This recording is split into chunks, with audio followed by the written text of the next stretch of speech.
Tout d'abord, avant de commencer quoi que ce soit,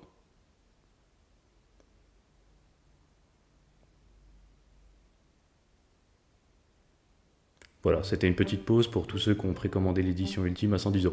Bon, est-ce qu'on serait pas sur le plus gros nanar d'hier? Pour FC25, en termes de foot, on est l'équivalent d'Amandine du 38 au rap.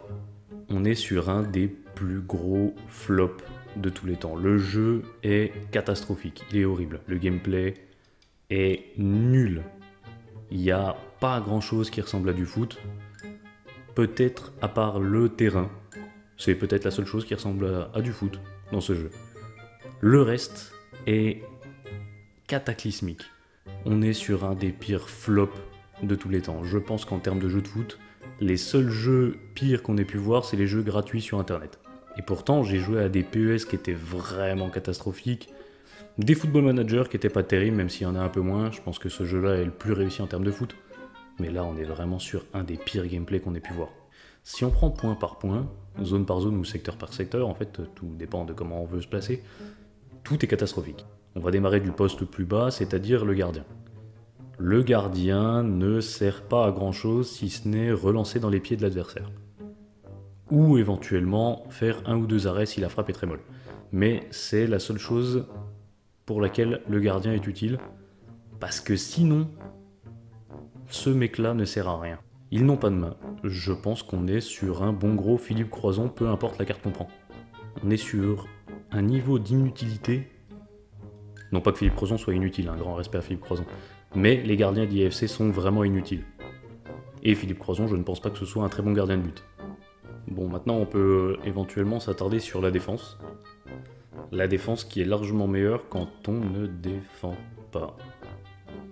Défendre, c'est quand même un des points les plus importants du foot, si ce n'est le point le plus important, celui qui permet de gagner des matchs et des titres. Le système de défense est inexistant si on veut contrôler la défense manuellement. Le seul moyen de ne pas prendre de but, c'est de faire de la défense auto. Et la défense auto, c'est peut-être le plus gros fléau de ce jeu. C'est-à-dire que j'ai moins l'impression de jouer contre l'ordi si je joue contre l'ordi que si je joue en ligne. On pourrait utiliser la défense manuelle. J'ai déjà utilisé la défense manuelle dans les anciens FIFA, la défense auto était aussi présente, mais elle l'était beaucoup moins. J'ai utilisé la défense manuelle sur ce FIFA-là, mais le problème, c'est qu'il y a d'autres problèmes que la défense auto. Les comptes favorables sont problématiques. Les défenseurs sont mous. Le physique, la qualité physique d'un défenseur, elle n'existe pas. Ils ne sont pas capables de pousser à l'épaule. Ils ne sont pas capables de bouger un attaquant. Si l'attaquant court à côté d'eux, ils ne mettront jamais l'épaule. Ça n'existe pas dans ce jeu. Ne comptez pas sur le fait que le défenseur soit physique. Comptez plutôt sur l'ordinateur, si vous avez vraiment des faiblesses en défense. On peut passer au milieu de terrain. Alors, les milieux de terrain, c'est pas quelque chose sur lequel je vais beaucoup appuyer, parce que finalement, il n'y a pas grand chose à dire sur eux. Soit on utilise un milieu pour tourner devant la défense et l'ordinateur vient récupérer le ballon à notre place, et à ce moment-là les milieux sont utiles, soit les milieux n'existent pas. Je n'ai jamais vu des milieux qui redescendaient aussi peu pour défendre et qui montaient aussi peu pour attaquer. J'arrive même pas à savoir où ils sont. Je pense que je suis David Copperfield. À côté de ça, les milieux de terrain, je les utilise beaucoup pour la conservation de balles. Ici, dans ce jeu, elle est pas vraiment existante. C'est-à-dire que la qualité de passe a été, j'en ai l'impression, je ne suis pas sûr, réduite par rapport à l'année dernière.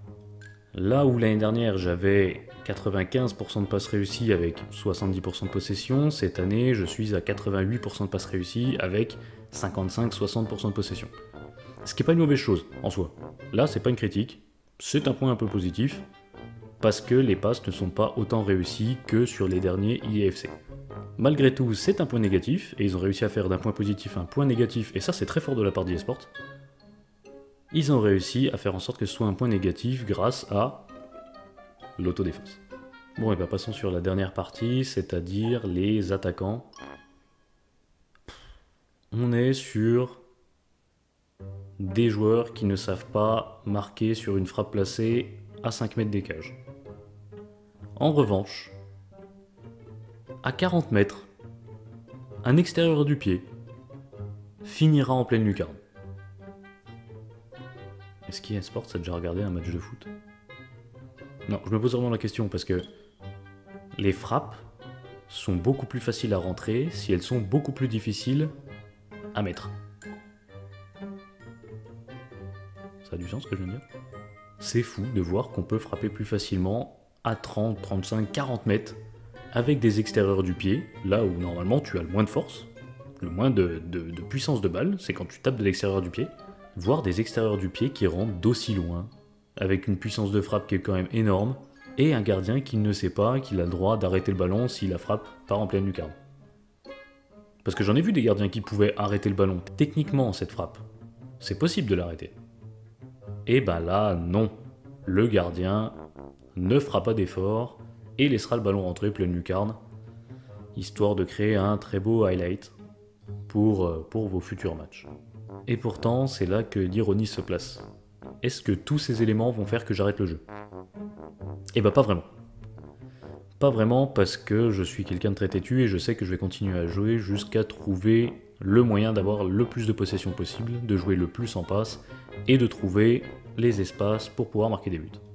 Essayer de trouver la manière la plus optimale de défendre manuellement avec mes joueurs, que ce soit des milieux de terrain, des défenseurs ou même les attaquants, quand je mets le pressing que je mets manuellement également. Donc oui, vous pouvez penser naturellement que cette vidéo est hypocrite. Et pourtant elle ne l'est pas. Je n'apprécie pas ce jeu, mais ce jeu réussit à me faire rester grâce à des moyens très simples, les évolutions. Les évolutions, c'est peut-être la meilleure amélioration de FIFA sur ces dernières années. Du moins pour le mode Ultimate Team. Je trouve que le principe d'évolution est génial. S'il n'est pas, évidemment, surexploité comme ils peuvent le faire parfois.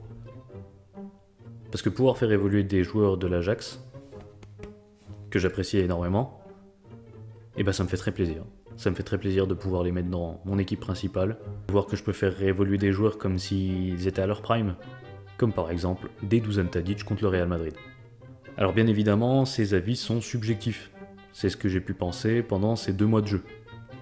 Bien évidemment que pour quelqu'un qui utilise la défense automatique et les tirs d'extérieur du pied à 40 mètres, ce jeu est probablement le meilleur FIFA jamais sorti.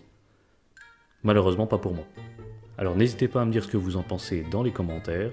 Faites-vous également votre propre avis du jeu si jamais vous avez l'occasion de le tester. Si vous n'en avez pas l'occasion, d'après moi, ne l'achetez pas. C'est beaucoup trop cher pour un album d'Amandine du 38.